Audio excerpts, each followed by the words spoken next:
Hello दोस्तों, कैसे हैं आप लोग। आज की कहानी है तुम्हें पाने की चाहत बाकी है। शुभम ने परी का शरीर तो पा लिया, लेकिन फिर भी उसे पूरा न पा सका। परी अपने अलग अंदाज में झूमती झामती शुभम के सामने आकर खड़ी हो गई।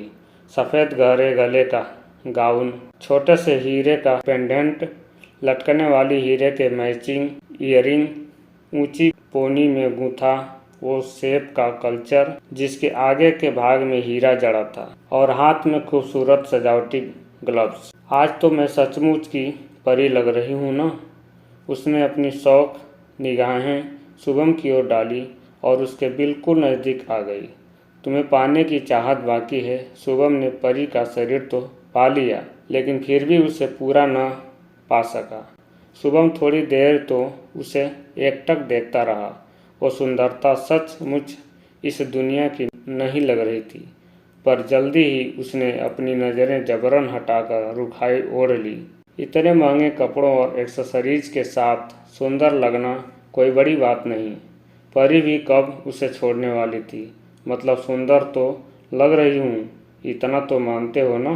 फिर वो शरारत से इठलाते हुए नाटकीय अंदाज में बोली, किस पत्थर दिल से प्यार किया है मैंने। कल मिनी स्कर्ट पहनी तो तुम कह रहे थे कि कपड़ों की कमी पड़ गई है या पैसों की, जो इतने कम पहने हैं, और आज मुझे ऑफिस के लिए देर हो रही है। और रुखाई के परी की बात काटते हुए निकल गया। पीछे से परी अपने उसी नाटकीय अंदाज में चिल्लाई, पर मुझे कोई जल्दी नहीं है। एक न एक दिन तुम मेरे पास आओगे ज़रूर। सच्चा प्यार चुंबक की तरह होता है, याद रखना। क्या करे इस लड़की का। शुभम सिर ठोकता हुआ ऑफिस जाने वाली बस में बैठा सोच रहा था। उधर परी भी अब शुभम की इस बेरुखी से अंदर तक आहत होने लगी थी। वो भी सोच में डूबी थी। परी शुभम की स्कूल की दोस्त थी। पढ़ाई में, करिकुलर एक्टिविटीज़ में, स्वभाव में एक जैसे होते हुए भी उनके बीच फासले थे। दोनों के घरों की माली हालत और रहन सहन के फासले। बच्चे बर्थडे पर अपने स्कूल के साथियों को बुलाया करते। परी अपनी खूबसूरती, गेम्स में कुशलता और अदाओं के कारण बच्चों के बीच बहुत पॉपुलर थी, पर उसके लाए महंगे गिफ्ट मम्मी की सिरदर्दी बने रहते। वो कुछ बड़े हुए परी जैसी खूबसूरत और अमीर लड़की का हर समय उसके आगे पीछे घूमते रहना साथियों के लिए ईर्ष्या बनी तो शुभम के लिए गर्व बन गया। वो पहले दूसरों की नज़रों में, फिर खुद की नज़रों में गर्लफ्रेंड बॉयफ्रेंड बन गए। धीरे धीरे शुभम परी की अदाओं, उसके प्रेम जताने के बेझिझक अंदाज का दीवाना बन गया।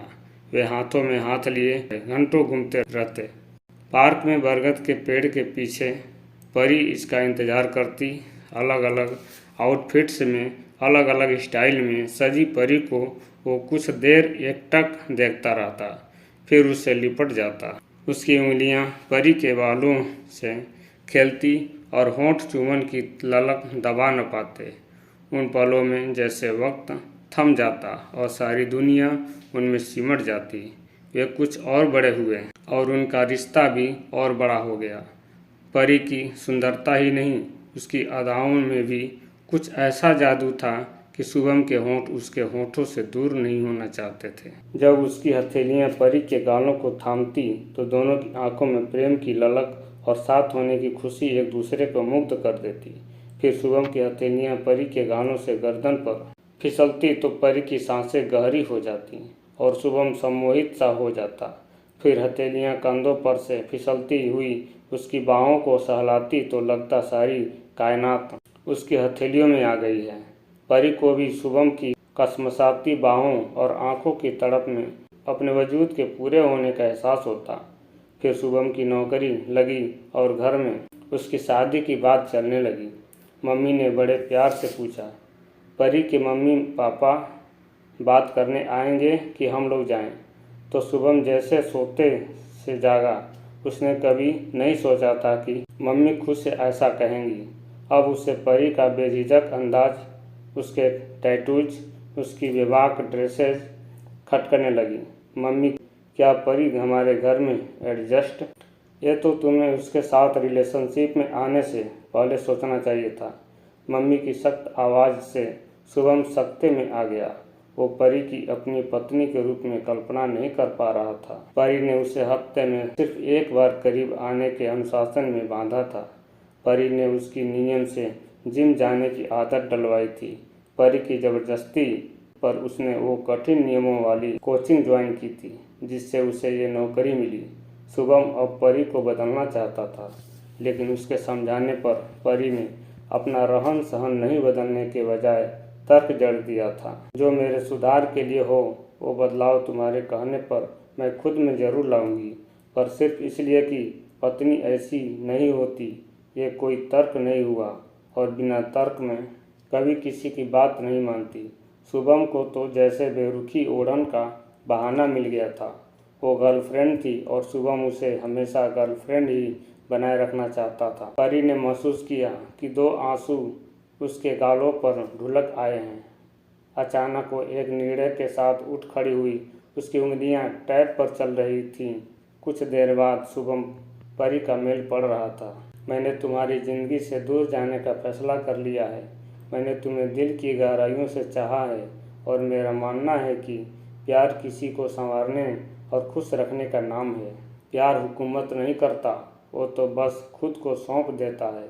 मैंने हमेशा तुम्हें खुद को पूरा सौंपा है, अपने मन और आत्मा के साथ। पर आज मेरे ये समझने का समय आ गया है कि तुमने मुझे कितना पाया है। अगर तुम कभी शरीर के आगे बढ़े ही नहीं तो तुम्हारे जैसे छलिया को जीवन साथी बनाने में यूँ भी मेरा भलाई नहीं है। और अगर तुमने मेरे मन और आत्मा की सुंदरता को देखा है तो तुम्हें मुझसे किसी बदलाव की ज़रूरत नहीं महसूस होगी।